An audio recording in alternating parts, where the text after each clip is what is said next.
This is a magnificent victory for the American people that will allow us to make America great again.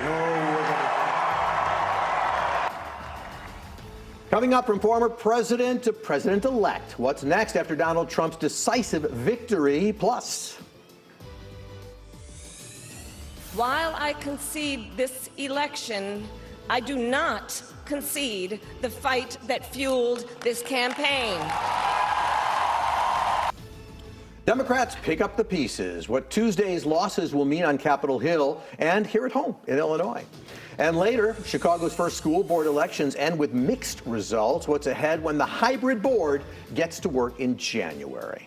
Good Sunday morning. Welcome to WGN-TV Political Report. I'm Paul Lisnick. Donald Trump will find himself back inside the Oval Office on Wednesday for the first time since 2020. The president-elect scheduled to meet with outgoing President Joe Biden following a decisive victory on Tuesday. Trump swept every single swing state with major wins in Pennsylvania, Arizona, and all across the blue wall that helped send Joe Biden to the White House 4 years ago. The victory fueled in part by Republican gains with young men, Latino voters, black voters in key areas. Trump even saw a spike in support here in Chicago, winning over the entire 41st ward on the far northwest side. Joining me this morning to break it all down, former Democratic Congresswoman Marie Newman and Illinois GOP co-chair Aaron Del Mar. Good morning to both of you. Good morning. Obviously, I have to start by getting your reactions to the results. I'll start with you, actually. Marie, were you surprised or was it inevitable? Both, if I can say that. I think that what was interesting to me were three numbers. One is of Trump voters, apparently in the exit polling, only 22% were Republicans. Further, recently there was a poll done among all American voters. Only 32% of Americans are Democrats and are saying that they're Democrats, and 35% for Republicans. So what that tells me is that we have contextualism. People care about what is right in front of them right now, and that's probably how it's going to stay. So I don't know as though anybody should be surprised or not surprised. It just is. Aaron, let's find out. Were you surprised or not surprised? I was a little surprised on the amount of volume of votes and winning the popular vote. But when I was starting to see some of the polling towards the end of the election season and towards the election day, and I saw that Trump was within the margin of error, I knew that he predominantly polls very, very low. So I thought that those were, a little bit deflated, and that if he was in that margin, it wasn't going to be that close. And so to see him run the table on all 7 swing states was a little shocking, but winning the popular vote really tells the tale. So the final vote is still being tallied, but obviously the Trump campaign put together a winning coalition, right? They had 45% of Latino voters nationally, larger share of black voters, more so than ever before. Aaron, talk about the changing electorate. What does it look like for the future? I think it's really challenging for the Democrats, to be honest with you. I think the Republican Party has been really working to widen our tent, to try to reach out to different minority groups, to people that look like me, to be matter of fact about it. And so with those inroads and with our messaging about taxes, immigration, I think it was a winning message, and I think it resonated with the electorate. Marie, on the left, a lot has been made of the Democrats' embrace of people like Liz Cheney, right, bringing Republicans into the fold. That wasn't successful. So my question for you is, what do you make of the changing definition of what it might mean to be a Democrat or a Republican after the election? So I think it's funny that a lot of people that are finger pointing, by the way, not useful in politics, business, or Biden's nonprofits. fault, Harris's fault. It's silly to finger point. VP Harris did an amazing job. Her team did an amazing job. The party did. What happened is what you just articulated. There's a very changing electorate. The Trump campaign stumbled into this and really tapped into different consumptions. The party has to learn what marketers learned 20 years ago, is to market to behaviors and attitudes, not demographics. Aaron, it looks like the Trump administration is going to take this as a mandate election. I can see where certainly they would say that. But the question for you is, did people vote for Trump policies, or was it just the fact that they were looking for change? No, I think they really went to the policy side of it, and that's a little surprising considering how much, energy that was flowing through the Republican Party and getting that vote out.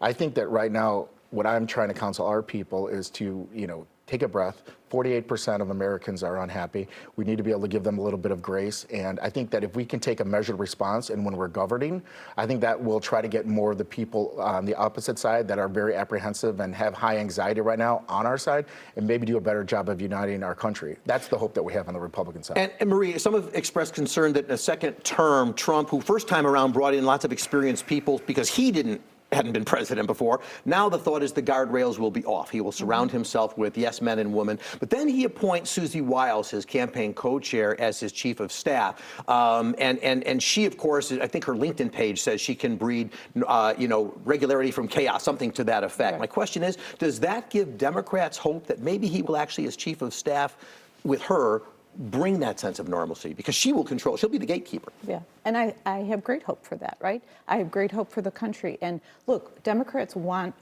Trump to do well. Selfishly, as a nation, we want him to do well. Am I incredibly scared and reluctant, reticent, all of those things? Yeah, it scares me to death, particularly mass deportation and those types of things. But we are going to hope for the best, and we hope Susie does give him some guardrails. I'm going to stick with you, Marie, for this. So you represented Illinois' 3rd district from 2021 to 2023 during the Biden presidency. Talk about the difference in working with a president from your party and maybe a House from your party versus having to work in this time around, it may be, for Democrats, completely the other side in every chamber. Right. It's very challenging. I mean, it's challenging in the best of times when you're actually in the majority. So imagine not having a voice in the minority. So I think this will be a big challenge. But there are things we can do, and there are things we can do at the community level and the in-district level. But we also can really work hard to see if we can get some bipartisanship going. So it is incumbent upon us to work hard. And then the question is, what will the Trump administration do when they control everything? And the president's very clear about that. Aaron, what expectations do you have that Republicans and President Trump, now elect, that they'll work with Democrats? Or is it like, we won, to the victors go the spoils, stand back? I think there'll be a little bit of both. I think there's going to be some very decisive policy changes that are going to come out on day one, and I think the first 100 days are going to be the most important. I think there'll be a ton of pushback from the Democratic side until we can find some even ground.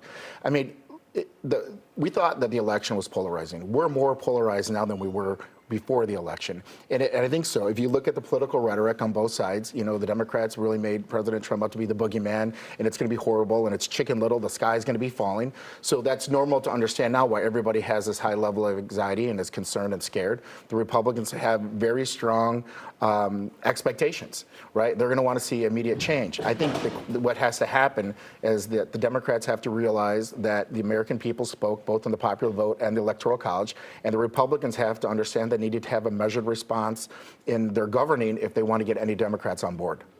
Looking to the future, Marie, the Democrats didn't do well nationally, but of course in Illinois they did just fine. How do Democrats create a new workable message that folks like the working class will come back?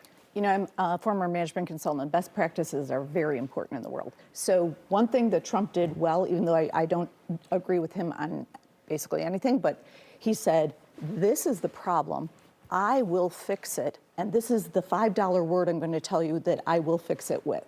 So we really have to, and it's not about policy or any of this stuff. I think that Democrats have to start talking like human beings and not like robots.